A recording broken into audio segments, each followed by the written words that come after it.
ओम शांति। आज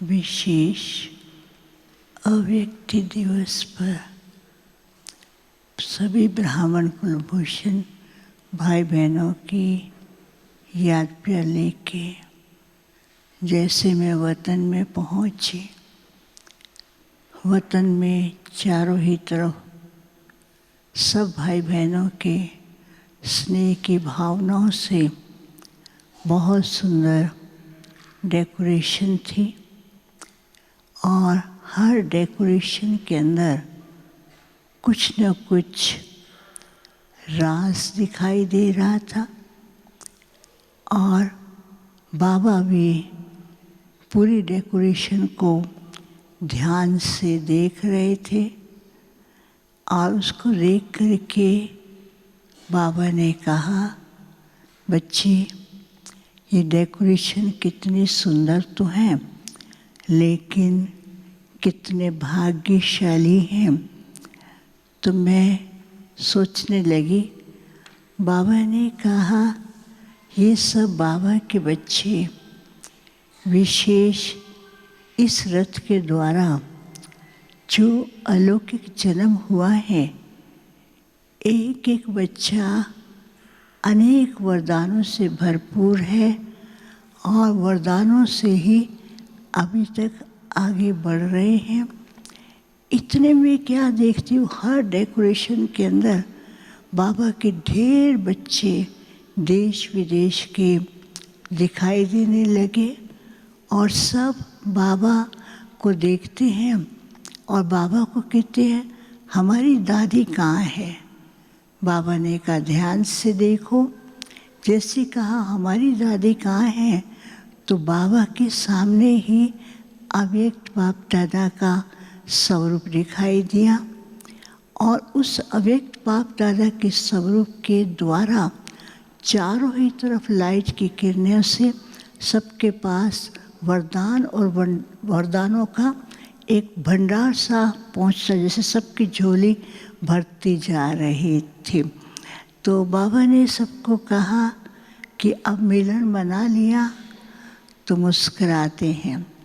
तो एक सेकंड में बाबा ने क्या किया, खुद अलग और गुलजार दादी को राइट साइड में खड़ा किया और दादी को बोला, देखो बच्ची ये सब कौन है। तो दादी मुस्कुराते हुए शांत स्वभाव से धीरे से कहती है, बाबा ये तो सब आपके बच्चे हैं। बाबा ने कहा, देखो ये बच्ची निमित्त बनी, लेकिन निमित्त बनने के बावजूद भी हर समय बाबा और हर समय निर्माण शांत चित्त हर्षित मुख चेहरे द्वारा सबको अनुभव कराती रही। बाबा ने कहा कि सबको ध्यान से देखो। फिर भी दादी न्यारी और प्यारी और पूरा ही ब्राह्मण कुल जो है दादी को घेर के और चारों ही तरफ ऐसे खड़े हो गए, तो जैसे अव्यक्त बाप दादा हर एक के पास दूर दूर तक टोली और वरदान देते थे, ऐसे ही साकार बाबा और अव्यक्त बाबा दोनों मिलकर के सबके पास हाथ की हस्त कमल के द्वारा सबको वरदान दे रहे थे। लाइट से सबके ऊपर वरदान पहुंच रहे थे। तो मैंने कहा, दादी सब आपको मिस करते हैं। कहते मिस क्यों करते हैं, बाबा साथ है, बाबा का पाठ गुप्त रीति से चल रहा है और आप सब बच्चे भी बाबा के कार्य के अंदर गुप्त और प्रत्यक्ष रीति से बाबा के कार्य को संपन्न बनाने में लगे हैं। तो वो देखकर मुझे भी खुशी होती है और बाबा को भी खुशी होती है कि बच्चे कितने अथक पुरुषार्थ करके सेवा को आगे और स्वयं को संपन्न बनाने में लगे हुए हैं। फिर तो जैसे बाबा ने अपने हाथ से वो भोग की थाली दादी के पास रखी, लेकिन दादी को फिर वही रूप दिखाई देता था अव्यक्त बाप दादा का। और दादी ने क्या किया, वो टोली भोग को खोलते ही सबके पास ऐसे भेजा जैसे अव्यक्त बाप दादा अभी भी हमारे सामने हैं और बच्चों की पालना कर रहे हैं। बाबा ने कहा ये भी ड्रामा के अंदर राज है कि बाप का अव्यक्त होना और अव्यक्त पार्ट जो चला है, जिससे इस बच्ची ने अपने कंधे पर लेकर के उस पार्ट को बहुत ही एक्यूरेट बजाया है। फिर क्या देखती हूँ कि दादी के सामने बहुत सी सुंदर सुंदर मालाएं थे, कार्ड थे, बहुत सी चीज़ें थी। तो दादी ध्यान से देख रही हैं और बाबा ने कहा देखो। तो जैसे उसको देखा तो कहती ये सब क्या है? बाबा ने कहा ध्यान से देखो। बाबा ने कहा कि आज सब बच्चे उन वरदानों की माला बना करके खुशी से प्रकट कर रहे हैं। कई परिवार आपस में मिल कर के दैवी परिवार के गुलदस्ते में ऐड हो गए हैं और चारों ही तरफ सेवा कर रहे हैं। ऐसे बाबा उनको प्यार से बता भी रहे थे। फिर भी दादी तो न्यारी और प्यारी थी। मैंने कहा बाबा दादी क्या कर रही है? कहा दादी से पूछो। दादी शांत। दादी कहती हैं कि जो बाबा कराते हैं वो हम करते हैं, कोई संकल्प नहीं करते। बाबा करा रहे हैं, हम सब करते चले जा रहे हैं। फिर थोड़ी देर में क्या देखती हूँ कि चंद्रमणि दादी एकदम हाथ में झंडा लिए हुए बिल्कुल ऐसी खड़ी थी, बिल्कुल जैसे कोई शेरनी हो।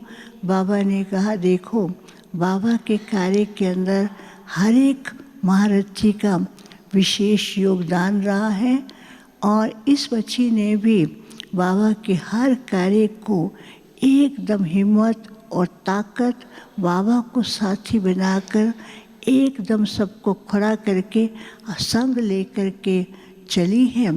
तो इस बच्ची ने भी बहुत विशेष कार्य किए हैं। फिर बाबा ने दोनों को भोग स्वीकार कराया और दोनों दादियों ने सबको स्वीकार कराया।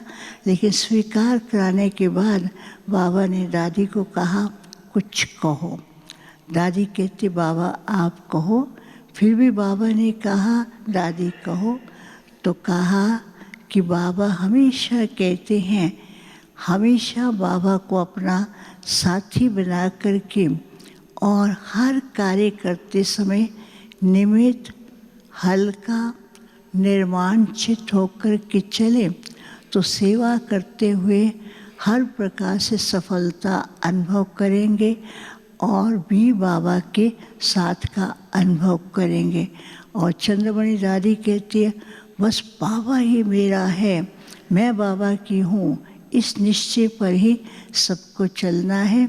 फिर दोनों दादियों ने, बाबा ने भी सभी मधुबन निवासी, ज्ञान सरोवर निवासी, शांति सरोवर निवासी और जो उनके सेवा साथी रहे उनको भी बहुत याद प्यार दिया। और बाबा ने कहा कि बाबा और एडवांस पार्टी वाले बच्चों को देख करके बहुत खुश होते हैं। फिर बाबा ने सबको इमर्ज करते हुए सबको फिर से ही वही दादी के सामने, बाप दादा के सामने, और सब खुशी में नाच करके तालियां बजा रहे थे, इतना खुशी में झूम रहे थे। बाबा ने कहा सभी को एक ही संकल्प ध्यान में रखना है, हर स्थान, हर परिस्थिति में कभी भी अपनी खुशी को ख़त्म नहीं करना है। बाबा साथ है, खुशी में रहे। फिर सबको याद दिया। ओम शांति।